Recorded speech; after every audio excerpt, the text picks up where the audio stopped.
Thank you, Mr. President. Speaking to the amendment. Thank you, Mr. President.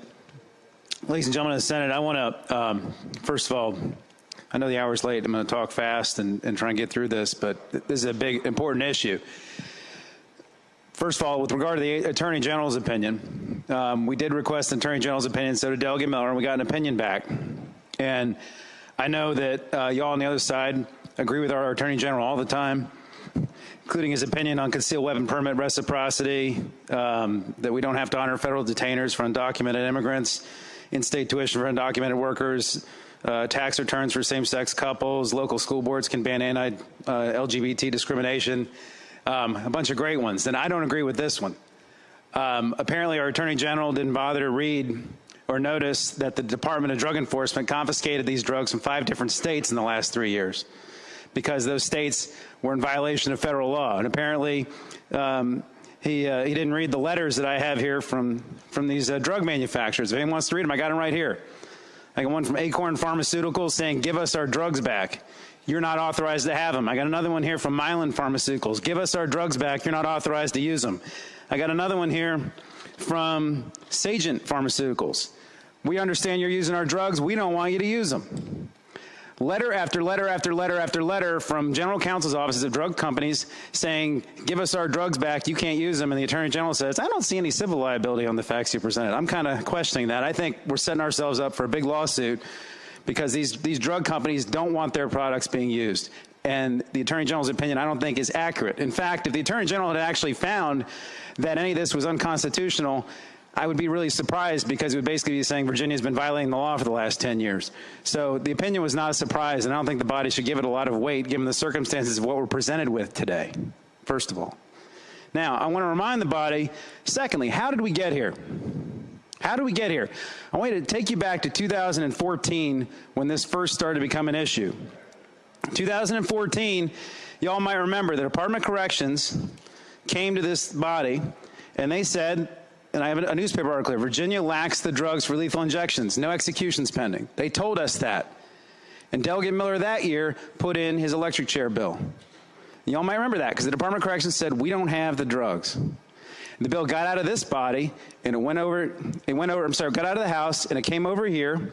And lo and behold, somebody sent a Freedom of Information Act request to the Department of Corrections.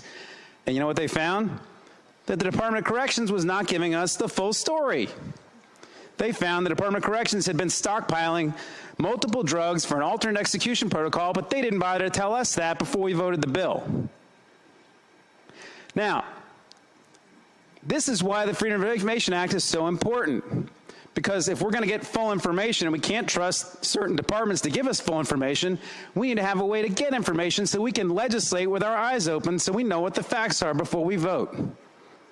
And what this bill will do will shield one little part of our government from any kind of transparency, not only from us, but from our taxpayers. And I think that's anti-American. I don't think it's Virginian. This is why we have the Freedom of Information Act. When mistakes happen the most, when we put a shadow over things, when we don't allow information to be discovered, that's when people misbehave, is when nobody can see what they're doing. Now, I'd ask you, what are we trying to hide? Why is this transparency so important? Now, I want you to consider some of the things that have come out in the last 2 years. These states that have been trying to get these drugs, they've been acquiring them from all kinds of places. They found one guy operating out of a closet, I think it was in Nebraska. He had cornered the market on pentobarbital, marked up the price of it by 900% on governments all across the country, wasting taxpayer dollars. One state was using petty cash funds to go out and buy this stuff, using cash to buy drugs. One guy went out and bought it, did a drug exchange in a parking lot 2 days before an execution. Clayton Lockett. Everybody, I would encourage you to go Google Clayton Lockett and read about how his execution went. The paramedic was paid $300 to inject him, to do his lethal injection process. She didn't know what she was doing, stuck him with a needle 15 times. After they put in the third drug to stop his heart, after they put it in, he tried to get up off the gurney and started talking to everybody. When they finally got him locked back down, they lifted off the veil because they had the line stuck into his groin. They looked and there was a tennis ball size of drugs, a tennis ball size welt under his leg full of drugs because she hadn't put the line in correctly. They called the governor, who happened to be at an Oklahoma Thunder game, about what was going on, decided to stop the execution, but he died 10 minutes later after the drugs finally made it into his blood.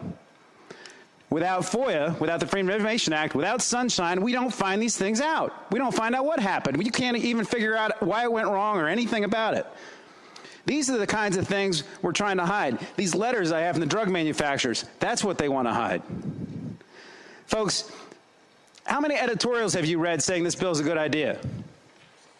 I'd love to hear if there was a single one. We've had 6 editorials now, papers all across the state, about 5 or 6 more op-eds. There hasn't been a single public call from anyone for us to vote for this bill. Not a single one. Only every single newspaper in this, not every single one, almost every newspaper in the state saying vote no. Now I want to tell you one more thing. There's a myth.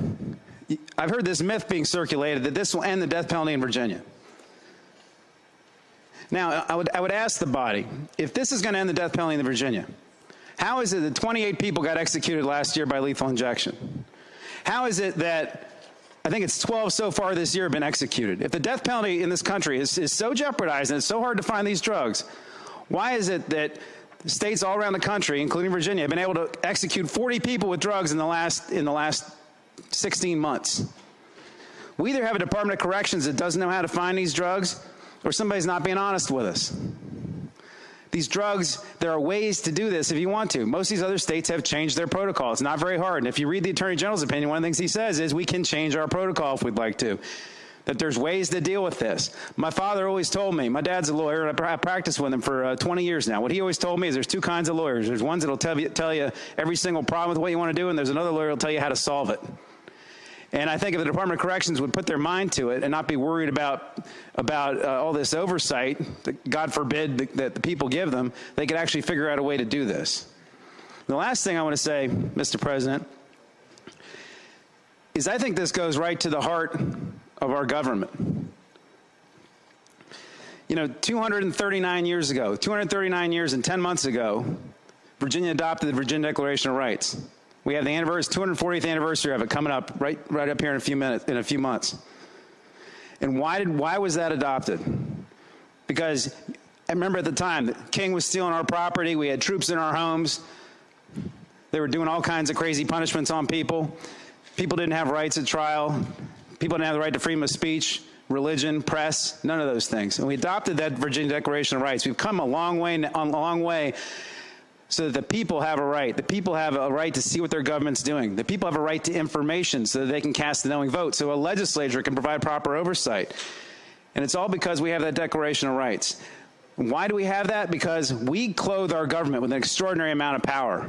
Only the government can take your property. Only the government can take your liberty. Only the government can take your life. And with that awesome amount of power, with that awesome amount of responsibility, comes oversight. It comes transparency. It comes the public knowing what you're doing. The only reason we want to do this is to shield government agents from doing something that makes us very uncomfortable, to shield corporations from doing things that make people uncomfortable. Why would we shield them from that? I want to quote you somebody I probably never will quote again, Justice Antonin Scalia. And what did Justice Scalia said about using the law to shield people from criticism? He said there are laws against threats and intimidation, but harsh criticism, short of unlawful action, is a price our people have traditionally been willing to pay for self-governance. Free speech solves these problems. We have a public debate. We get the information out there, let the public go back and forth. That's how these problems got solved. But we don't close our eyes, put a veil of secrecy over everything, throw Virginia into the snake pit of litigation and secrecy in order to keep doing, to solve, keep doing something which makes us uncomfortable. Mr. President, we need to vote this down. Executions will go on in Virginia. We can deal with it next year. There's no urgency. We just need to vote this amendment down. Thank you.